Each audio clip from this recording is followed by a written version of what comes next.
আজকে আবার আসলাম আপনাদের সঙ্গে গল্প করতে। আজকে যেহেতু রামনবমীর ছুটি, তো সময়ও আছে আপনাদের সঙ্গে গল্প করার, আর ইচ্ছে তো থাকেই সবসময় যে আপনাদের সঙ্গে কিছু না কিছু শেয়ার করি। তাই ভাবছিলাম যে এই বাজার থেকে যেহেতু বাটা মাছটা নিয়ে এলো, বাটা মাছের সর্ষে দিয়ে ঝাল করব। আজকে দ্বিতীয়বার করছি এটা। আমি আপনাদের আগেই বলেছি আমি খুব ভালো রান্না করতে পারি না, মানে খেতে হয়, রান্না করতে হয়, তাই করি। তো যা পারি তাই আপনাদের সঙ্গে শেয়ার করতে চাই। তো সর্ষে বাটা দিয়ে মাছটা করব, দেখতে থাকুন কীভাবে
মাছ ভাজা হয়ে গেল।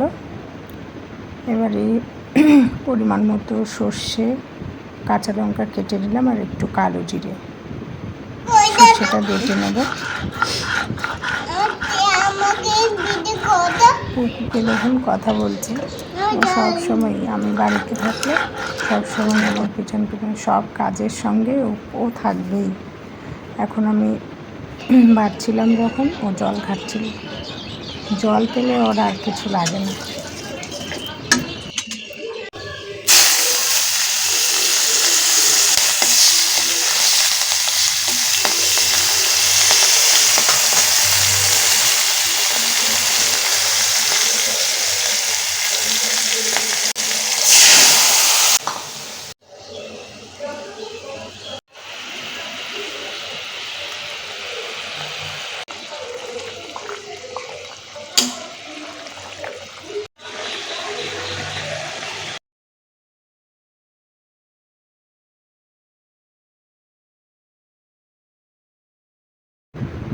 কেমন লাগলো কমেন্ট করে অবশ্যই জানাবেন, তাহলে আমি উৎসাহ পাবো, ভালো লাগবে।